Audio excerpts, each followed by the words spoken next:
Bonsoir, nous nous intéressons aujourd'hui à l'industrie 4.0. Voilà un concept omniprésent ces dernières années dans tous les types d'industries et dans l'ensemble des secteurs d'activité. C'est ce qu'on appelle l'usine du futur, ou si vous préférez, l'usine du présent, du moins dans certains pays où c'est déjà le cas, il faut le dire, avec une optimisation extraordinaire. On l'appelle aussi quatrième révolution. Pour la définition simple, nous dirons que c'est une nouvelle façon d'organiser les moyens de production avec la convergence du virtuel, la conception numérique, la gestion des opérations, tout ce qui est finance, marketing et tout cela, et les produits, bien sûr, avec les objets du monde du réel. À la clé, une chaîne de production de plus en plus performante et un consommateur de plus en plus satisfait. Nous allons vous parler aujourd'hui des piliers de cette industrie. Il y en a beaucoup, Internet des objets, cloud, automatisation avancée, big data, robotique, pour ne citer que cela. Et nous vous parlerons également de l'évolution ou de l'impact sur les évolutions des marchés, sur le plan technologique, sur les aspects organisationnels et de management d'entreprise. Bien sûr, l'Algérie, notre pays, qui s'est déjà inscrit dans cette démarche. Comment encourager, comment généraliser, comment tirer profit. Autant d'éléments qu'on abordera ce soir avec notre invité que je vous présenterai dans un instant. L'émission d'aujourd'hui est intitulée Industrie 4.0, enjeux économiques. Bienvenue dans Insight.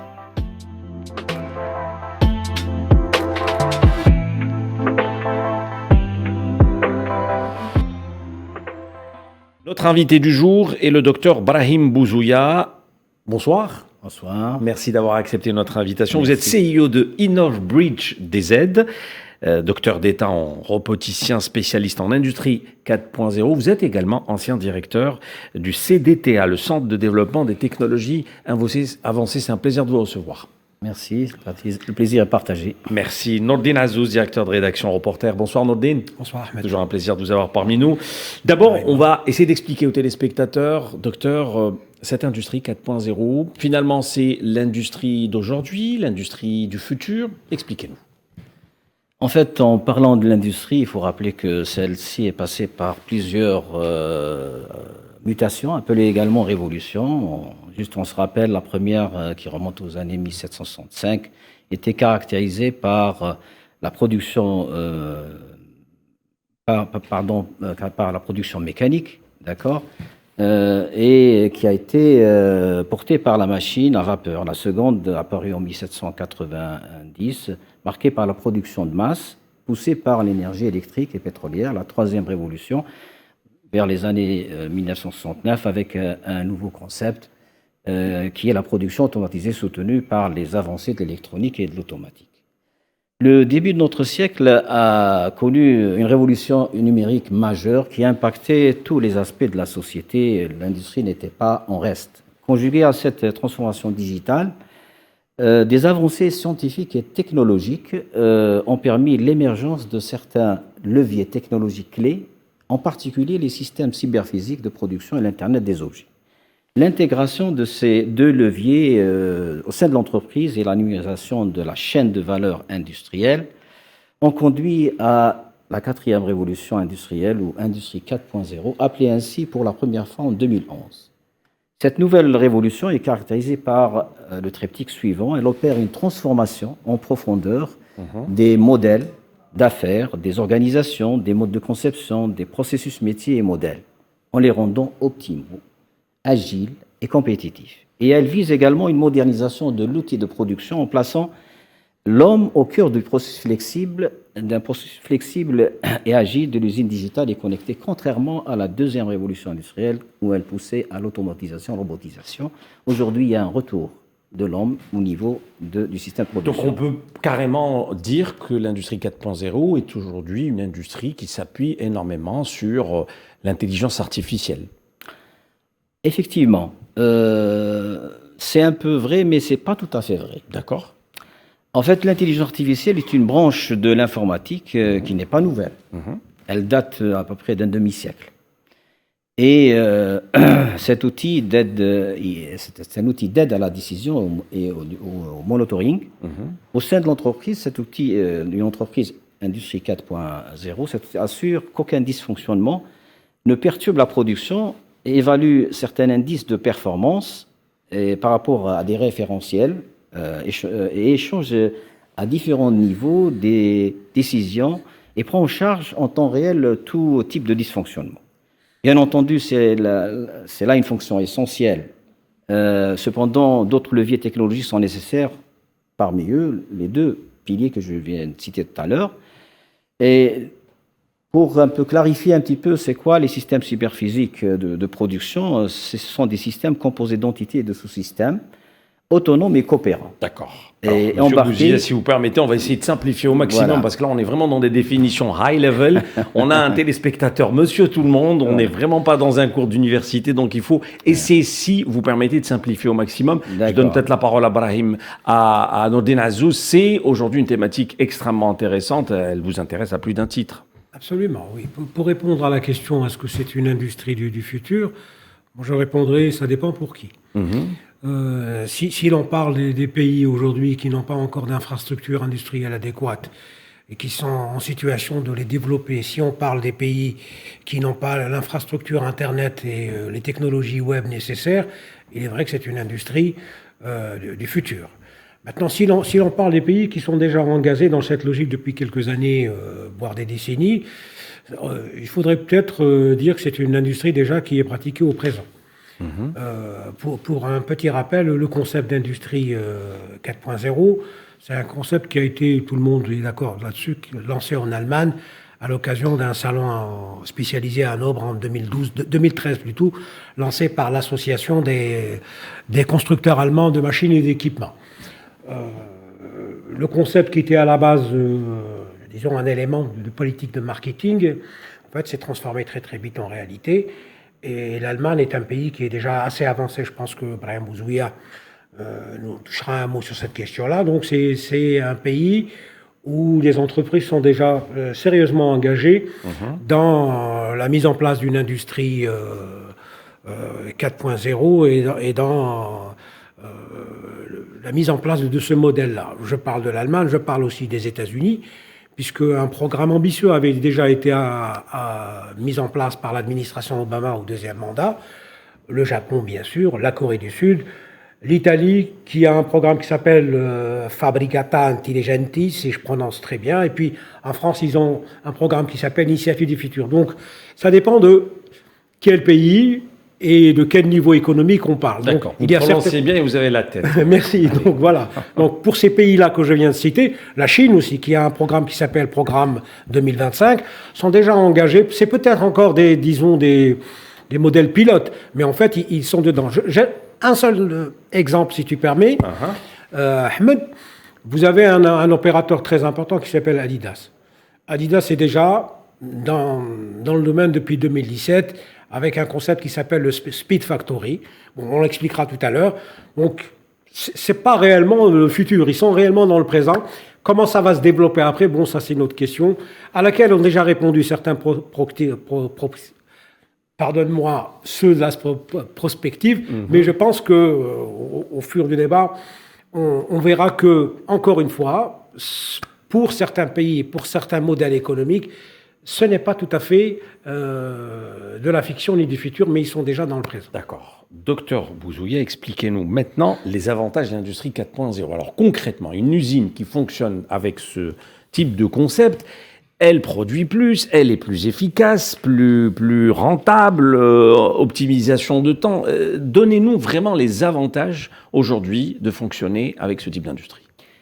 Je voulais juste revenir tout à l'heure pour expliquer que quand on parle d'industrie 4.0, qu'il faut la différencier de l'aspect, ce qu'on appelle le numérique, la numérisation. Parce que ça, elle entraîne, disons, des fonctions essentielles au niveau de l'entreprise. Avec les remontées d'informations issues des capteurs à travers ces systèmes cyberphysiques et de l'IoT industriel, nous sommes confrontés à ce qu'on appelle la big data ou la méga donnée, à l'interprétation de toutes ces informations pour que le décideur au niveau de l'entreprise, à différents niveaux hiérarchiques, puisse prendre la bonne décision au bon moment, etc. Donc c'est un challenge Et l'Internet tout court, connecté à l'industrie 4.0, un système industrie 4.0 au niveau de l'entreprise, va connecter l'entreprise avec ses partenaires, que ce soit en fourniture ou avec sa clientèle. Et ce que vient de dire M. Assous, donc à travers la compagnie Adidas, il y a bien d'autres compagnies aussi, d'autres compagnies qui sont mises déjà. Alors, vous m'avez posé la question. Les avantages. Quels sont les avantages les avantages, si vous voulez, de l'industrie 4.0, en fait, elle va augmenter les revenus. Donc, elle va pouvoir, à travers l'amélioration des produits et le développement de nouvelles offres, et également une meilleure connaissance de sa clientèle et l'attraction des business à forte marge, va permettre, disons, elle peut même aller vers la monétisation des données de l'entreprise, ce qui permet, disons, d'avoir l'information sur son environnement d'une manière précise et en temps réel. Donc, l'augmentation de revenus est, pour une entreprise, gagner plus, faire du profit, c'est un des objectifs, si vous voulez, de l'industrie ou des... Donc, elle a beaucoup à y gagner, une entreprise aujourd'hui qui serait l'industrie 4.0. Ah oui, une entreprise 4.0, aujourd'hui, elle arrive à développer, c'est-à-dire que l'entreprise, elle va optimiser un peu pratiquement tous les processus qui se développent au niveau de l'entreprise, et nous obtenons une usine étendue, connectée, créative, optimisée à travers une conception aujourd'hui ouverte et collaborative avec les moyens qui sont mis aujourd'hui dans le cadre du concept de l'industrie 4.0. Je vous juste un exemple. On parle du digital twin ou le jumeau digital. Aujourd'hui, on a des modèles carrément, soit de produits, de machines ou d'installations numériques et qui fonctionnent de la même façon que l'entreprise, qui donne une nouvelle manière de concevoir, parce qu'on va concevoir, intégrer des gammes de production carrément sur le jumeau digital, et une fois que ça fonctionne, on le balance donc directement sans arrêt de travail. Donc ça, c'est aussi un gain très important pour les entreprises dynamiques qui font de l'innovation leur mot d'ordre en quelque sorte. Donc on comprend que ça évolue très vite. Est-ce que maintenant c'est, on va dire, disponible du point de vue prix pour les entreprises qui veulent se doter de cette industrie 4.0 ? On imagine qu'il y a une dizaine d'années, c'était excessivement cher. Maintenant, est-ce que ça devient de plus en plus à la portée des entreprises qui ne sont pas... Vous savez que la révolution numérique aujourd'hui, c'est un grand atout pour nous. Nous qui disposons pas de revenus assez... de moyens, d'équipements, etc., qui sont faits dans une technologie assez évoluée, assez poussée. Le numérique, c'est pratiquement du soft, avec quelques, bien sûr, interfaces comme les systèmes superphysiques. Le reste, digital twin, que ce soit tout ce qui est IoT, etc., c'est du soft. Et ça, c'est à notre portée aujourd'hui en tant que nation. C'est-à-dire, c'est une opportunité comparée à d'autres, aux révolutions précédentes où c'était du hard, c'était des choses qui nécessitaient beaucoup d'expertise. Et ceci, c'est un avantage. C'est vrai que il y a certains équipements qui sont, en termes de coûts, ils restent modérés, voilà. mais c'est des choses qui vont rentrer dans l'ordre. Enfin, pour des nouveautés, c'est toujours donc il y a des prix qui sont un peu élevés, mais aujourd'hui, toutes les technologies, tous les ingrédients, tous les composants de l'industrie 4.0 existent. Et ils sont dans des technologies assez matures. Ils sont même au niveau de l'opérationnel, hein, c'est-à-dire qu'ils sont au niveau des usines, etc. Donc ils ont fait leurs preuves, il n'y a pas de crainte d'utilisation de ces outils. Et donc, je pense que tous les ingrédients sont là, et le gros du travail dans lequel on peut contribuer, nos compétences, nos jeunes, nos ingénieurs, informaticiens et électroniciens, etc., c'est un espace qu'on leur ouvre pour qu'ils rentrent dans cette ère du numérique. C'est maintenant ou jamais. Si on va laisser passer ce passage, cette fenêtre qui nous est ouverte, on risque d'être dépassé et ça sera trop tard. Nordine? Oui, pour résumer un petit peu le propos du professeur Bouzouia, l'usine 4.0 aujourd'hui combine plusieurs éléments. Vous avez l'automation, vous avez l'Internet des objets et vous avez l'intelligence artificielle. On peut ajouter le numérique, mais dans ces éléments, il est compris.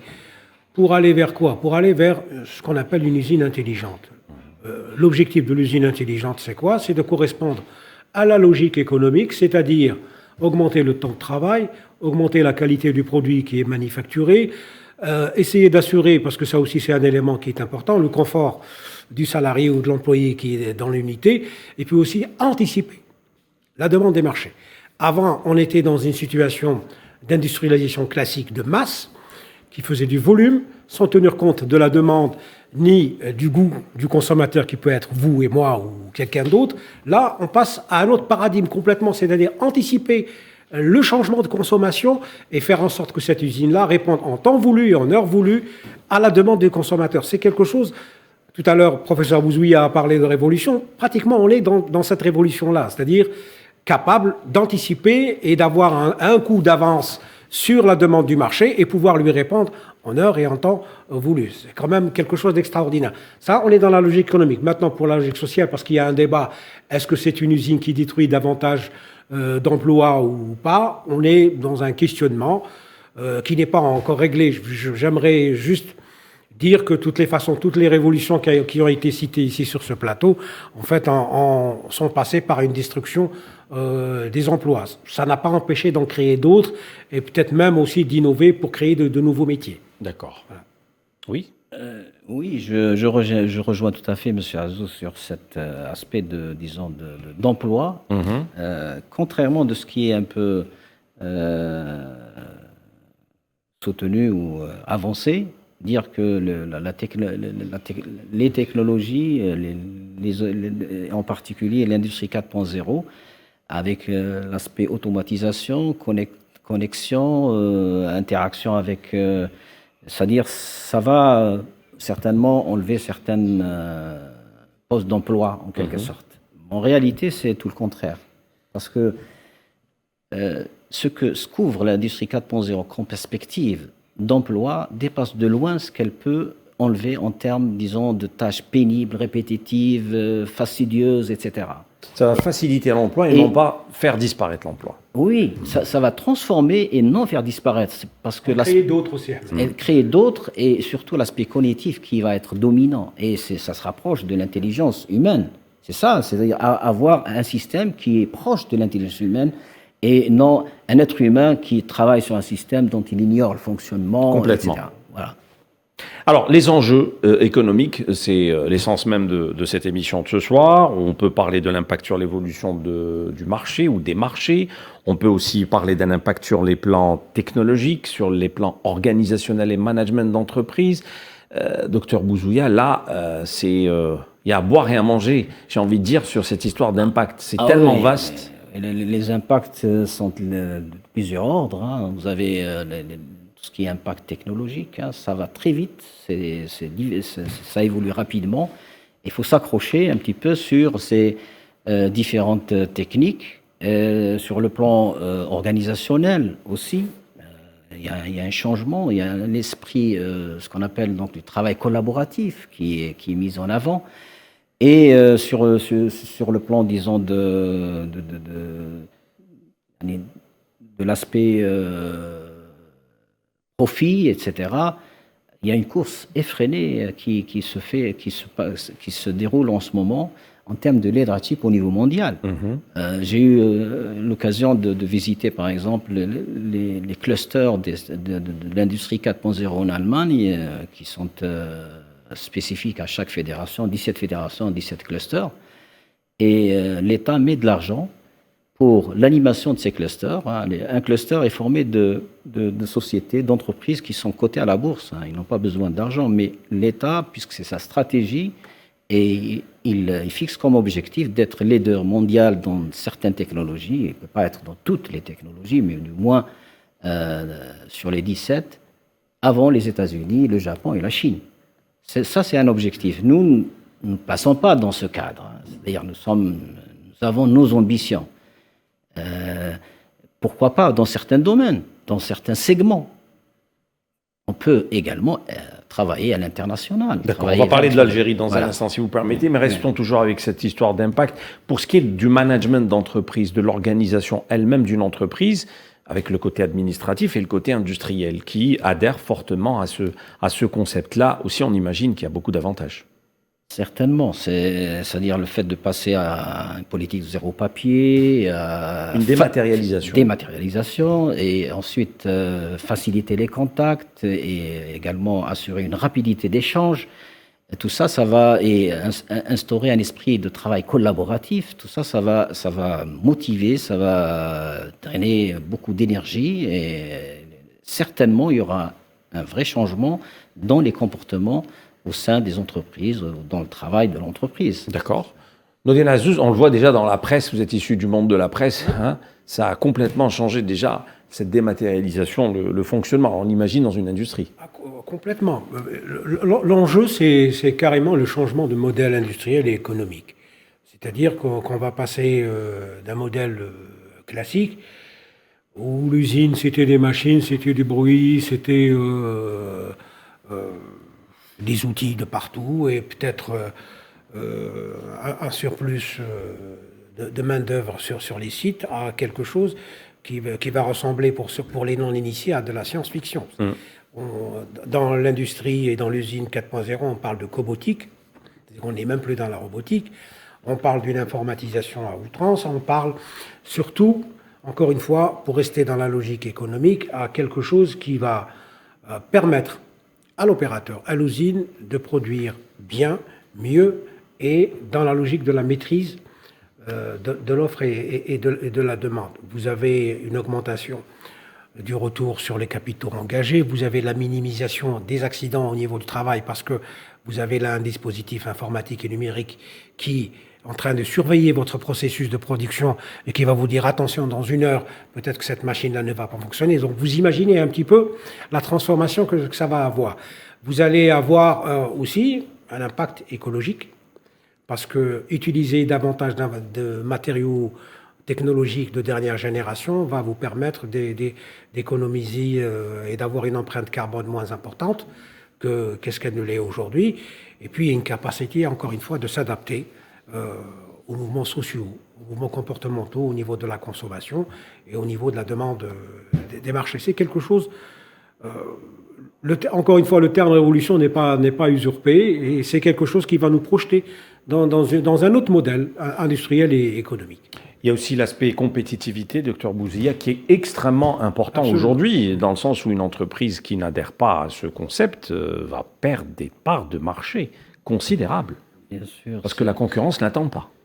Bien sûr, la compétitivité, mais disons, à l'origine, une entreprise qui n'est pas compétitive, elle est appelée à disparaître du fait de la concurrence, hein, c'est clair. Mais pour être compétitif, il faut innover. Et l'innovation vient à travers la mise en place d'outils qui permettent ça, et en particulier l'industrie 4.0. Elle est là pour justement augmenter en cadence la compétitivité, puisque tous les moyens seront mis pour qu'on puisse travailler d'une manière précise. Je vous ai expliqué le cas du jumeau digital. Par exemple, dans des entreprises chimiques, par exemple d'industrie chimique, hein, c'est-à-dire quand ils lancent un process, ils veulent changer de gamme parce qu'ils ne travaillent pas sur le même produit. Ils arrêtent l'installation pour, pendant un certain temps, le temps de tester la nouvelle gamme sur différents postes, etc. Le jumeau digital, aujourd'hui, vous permet il reprend les fonctions essentielles du process. Il vous permet carrément de valider avec une précision extraordinaire. Minutieuse. Et vous ne passez à la nouvelle gamme en toute sécurité, et le système est fluide. C'est-à-dire l'arrêt sera vraiment minime, le temps de reprendre la gamme en fonction de sa composante, etc. Et ça, par le passé, aujourd'hui, il y a des usines d'industrie chimique qui ont investi des millions d'euros pour mettre en place, parce qu'il y avait, et ils ont obtenu un gain assez notable, de l'ordre de 25% comparé à l'ancienne procédure. D'accord. C'est quand même considérable. Alors, l'élément humain, oui, dans Denazeuse, il y a quelque chose que vous souhaitez rajouter? À l'élément de compétitivité, celui de la réactivité aussi. Je donne un exemple, par exemple, dans l'industrie de la mode et du luxe. Quand vous avez des enseignes comme Zara ou H&M, etc., qui ont besoin, et ça a été prouvé, qui ont besoin d'un tel produit au bout de 3-4 semaines, Adidas a pu répondre à ça dans ce qu'on appelle aujourd'hui la demande express de la mode aujourd'hui.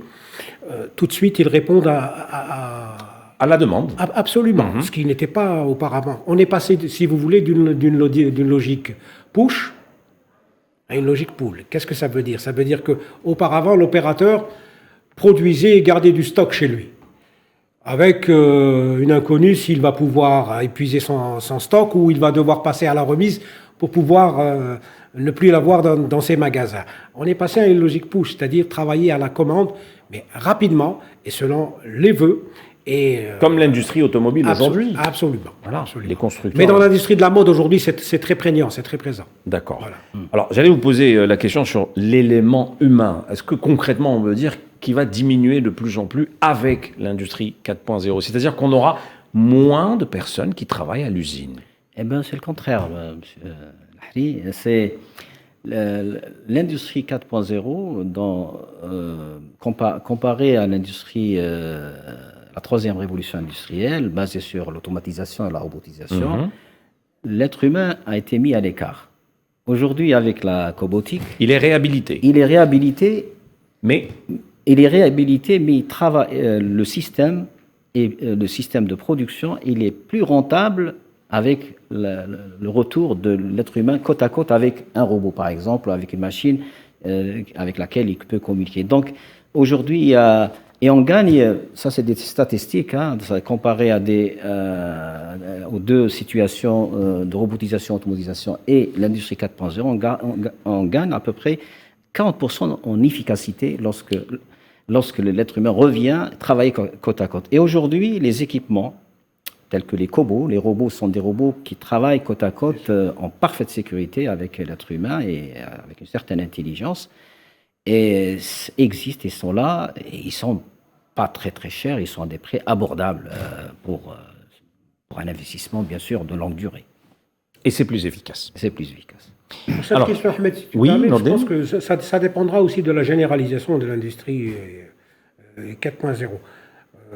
On se rappelle au début du XXe siècle, il y avait le débat sur le Fordisme. Et quand Ford a lancé dans l'industrie automobile le modèle T, il est passé pratiquement le temps de fabrication du modèle T de 12 heures et quelques à 1h33. Tout le monde s'était alarmé sur les conséquences de l'emploi et on disait que de toutes les façons, le fait d'avoir économisé autant de temps va avoir un impact négatif sur l'emploi. Ce qui s'est passé, c'est le contraire, parce que le modèle T s'est généralisé, l'accès de ce type de véhicule à une population plus large s'est fait de manière extraordinaire, et du coup, ça a eu un impact sur les volumes, et les emplois ont été préservés. Forcément. C'est un exemple. Donc, si ce modèle-là, où cette révolution se généralise, et elle va se généraliser de toutes les façons.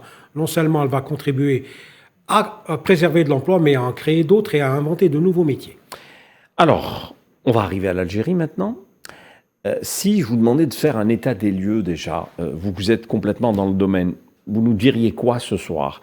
Commençons d'abord par le public, avant de parler du privé, et je vous poserai par la suite la question pour la différence entre les deux. État des lieux. État des lieux, c'est-à-dire de l'industrie algérienne. De manière générale. De manière générale. Et le public en particulier. Bon, juste un petit rappel. L'industrie algérienne a traversé plusieurs phases.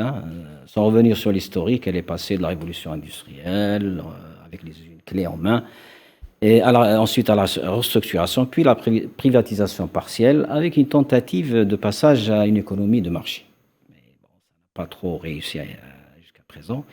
Alors maintenant, si on regarde un petit peu dans la matrice de ce tissu industriel algérien, il est constitué à majorité de PME. Le secteur industriel public compte à peu près 850 unités, dont 42 filiales, organisées en groupes, dont environ 250 PME. Et d'une manière générale, on compte 1,2 million de PME privées et 250 du secteur de l'État. Donc ça dépasse largement. Voilà. Mais un fait notable, c'est que sur ces 1,2 million PME, il n'y a que 8,5 à peu près % qui sont versés dans le manufacturing, dans le côté industriel. Et ça donne environ à peu près 100 000 PME. D'accord ? Les autres, ils sont répartis entre l'agriculture, avec une infime pourcentage, l'énergie, et celui qui prend un peu la part importante, ce sont les services, à 51%. C'est-à-dire, au ministère de l'Industrie, et jusque le développement des PME constitue l'un des grands axes de la stratégie industrielle du gouvernement qui se passe sur une politique de substitution. Avec, bien sûr, il parle même de intensifier l'aspect technologique. Ils disent même que l'enjeu est tellement énorme qu'il va de toute l'économie pour faire émerger les PME en tant qu'acteur principal. Et c'est un peu général dans tous les pays. Les PME prennent, par exemple, aux États-Unis, prennent pratiquement 50% de la force économique industrielle américaine. 50%, c'est des PME. Donc, les États-Unis qu'on voit, derrière... C'est le cas aussi en France, en Italie. Partout, voilà. Partout, c'est une norme. Nous, c'est un peu moins. Et bien sûr, si on reste dans cette proportion, et à ma connaissance, c'est vrai qu'il y a eu des programmes de mise à niveau de ces PME, en particulier pour l'accès aux normes, à la certification, etc. Parce que les entreprises clés en main à l'époque ne travaillaient pas selon les normes. Il n'y a aucune entreprise qui était dans les normes. Aujourd'hui, c'est une nécessité. Aujourd'hui, c'est une nécessité, une obligation. Il doit passer par là. Donc, l'État a mis un peu d'aide à ces entreprises. Elle a accompagné certaines, pas toutes ces entreprises. Mais à ma connaissance, il n'y a pas eu d'initiative de digitalisation d'entreprise. On en parle. Aujourd'hui, il y a plusieurs ministères qui se chargent de numérisation, digitalisation, économie de la connaissance, les TIC, etc. Il me semble qu'il faut mettre un peu de l'ordre dans toutes ces prérogatives pour avoir une stratégie vraiment visionnaire. Cohérente. Visionnaire pour le pays, pour prendre en charge, prendre cette révolution de plein pied, si vous voulez. Juste pour dire qu'il y a un autre aspect très important, c'est-à-dire en termes d'initiative 4.0, je ne pense pas qu'il y ait quelque chose. Il y a de bonnes intentions. C'est bien rédigé dans les prérogatives des ministères. Là, vous êtes toujours en train de parler du public, on est d'accord. Du public. Parce que le privé, et j'allais vous poser la question, on a l'impression qu'il est plus souple. Il y a plus de flexibilité oui. à adhérer à cette industrie 4.0. Non, mais justement, je vais en arriver, mais juste pour dire que, de toute façon, quand il s'agit d'un processus nouveau, les gens sont un peu méfiants. C'est normal. Et qui doit prendre l'initiative, qui doit inciter, qui doit accompagner? C'est l'État. Je vous ai expliqué que la chancelière Merkel prenait 3% d'impôts des Allemands pour financer les clusters qui travaillaient sur des technologies de pointe afin d'être leaders mondiaux. Et ça leur fait leur gagne-pain, c'est leurs ressources. Hein, et ils en sont tous fiers, en tous les cas. Voilà. Et c'est l'État, c'est partout dans le monde, les initiatives sont faites par l'État, que ce soit pour le privé ou pour le public. Pour répondre à votre question, le public, il travaille sous des contraintes. Je ne sais pas la peine de rentrer dans les détails, ils sont connus. Il y en a tellement. Le privé, il est un peu à l'aise, mais le côté financement, l'accélération des PME n'a jamais été faite en Algérie, sérieusement. D'accord. L'accélération. Nordine, oui. Ça vous inspire certainement un commentaire, tout ça? Une information, c'est-à-dire que l'Algérie n'est pas en dehors du débat sur l'industrie 4.0. Docteur Bouzoué est bien placé pour le savoir. Depuis 2012 au moins, on assiste à des rencontres, à des colloques, à des symposiums sur le thème de de l'industrie 4.0. Et ces colloques sont accompagnés d'initiatives qu'il va falloir évaluer. Donc on n'est pas loin, on n'est pas en dehors du débat. C'est quelque chose qui nous interpelle depuis un peu plus d'une décennie. Il y a de la production du discours et de l'analyse sur l'industrie en elle-même et sur la façon pour notre pays de s'arrimer à cette industrie-là. Il y a aussi des initiatives qui font que cette industrie-là, aujourd'hui, est présente dans l'énergie, par exemple. Sonatrach, Sonelgaz digitalisent un certain nombre de leurs opérations et de leurs activités. Naftal, qui a signé un protocole d'accord il y a une dizaine d'années avec le Centre de recherche et développement des technologies avancées que présidait à l'époque M. Bouzouya, avait donc signé ce protocole d'accord, donc il s'était engagé sur ce chantier-là. Au niveau du privé aussi, vous avez des initiatives intéressantes. Je me rappelle qu'il y a un fabricant de pneumatiques qui s'est associé avec Siemens. Je ne sais pas où s'en aller, mais ce fabricant-là s'est engagé avec Siemens sur un programme de digitalisation et de modernisation de son modèle de production. Donc on n'est pas... Alors, maintenant, est-ce que c'est suffisant ou c'est pas suffisant? Naturellement que c'est pas encore suffisant, qu'il va falloir donner un coup de pouce et qu'il y ait sans doute un engagement de l'État pour que cette industrie devienne une réalité aujourd'hui, pour que demain elle ne soit pas un modèle qui nous soit imposé ou qui nous soit étranger. Ça passe par quoi? Il faudrait qu'on réfléchisse sérieusement à booster la plateforme Internet, parce que ça passe par ça. Il faudrait qu'on continue à performer nos outils de formation aux nouvelles technologies. Sur ce plateau, on avait parlé de l'école Sidi Abdallah pour l'intelligence artificielle. C'est ce type d'institutions et de grandes écoles, voilà, de grandes écoles qu'il faut encourager. Ce que font certains, par exemple, à l'université de Babzoua, tout ça. Donc, il y a des initiatives. On n'est pas en dehors du débat, mais il va falloir donner un coup d'accélérateur. Voilà. Docteur Bousseya? Effectivement, je parlais tout à l'heure d'initiatives qui émanent du ministère en charge de l'industrie, mais sur le plan individuel, il y a pas mal d'expériences, mais elles restent isolées quand même par rapport au tissu industriel algérien. Beaucoup d'entreprises sont mises, peut-être pas sur tout le process de l'industrie 4.0, ou du moins sur certains segments, et ils ont mis en place des applications dans le système ERP, dans les systèmes MES, dans tout ce qui est gestion des stocks, la maintenance industrielle, etc. Donc il y a pas mal d'entreprises qui ont mis des produits, ils ont placé des systèmes qui s'insèrent dans le cadre de l'industrie 4.0, mais pas en tant que process général. Vous voyez, on a une idée comment on peut motiver aujourd'hui les récalcitrants, les entreprises qui suivent pas. Ah voilà, donc c'est la motivation. Justement, je voulais revenir sur un aspect très important avant de parler des motivations. Parce qu'on parlait de compétitivité et d'innovation de l'entreprise, et c'est un peu le maître mot, ce qu'apporte l'industrie 4.0, c'est des entreprises plus compétitives, agiles, reconfigurables, modulables, etc., qui s'adaptent avec une certaine résilience par rapport au contexte industriel.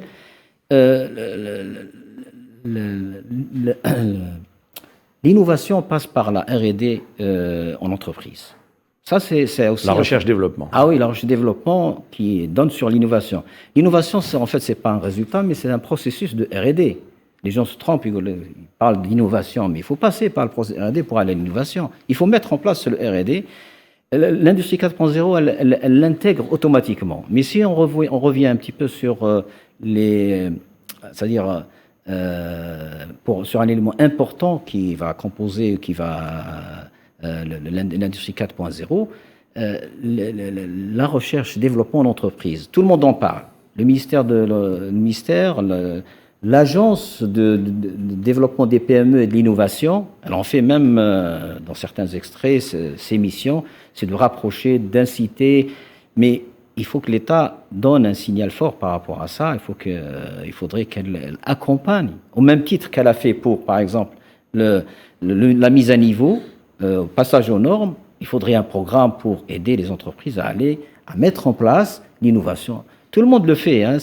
On passe dans les pays développés, c'est-à-dire les entreprises qui sont vraiment à l'aise, et l'État donne de l'argent pour accompagner, surtout dans la phase d'audit, dans la phase, disons, d'évaluation d'état des lieux et de définition d'un plan. Le reste, ils peuvent le financer, mais au moins pour enclencher le système. Et même le ministère de l'Enseignement supérieur, il revient à chaque fois pour dresser des ponts entre l'université et l'industrie, etc., avec même une incitation à faire des thèses de doctorat en entreprise et avec des aides directes sur l'impôt, hein, avec l'exonération de 10% sur l'IBS, etc.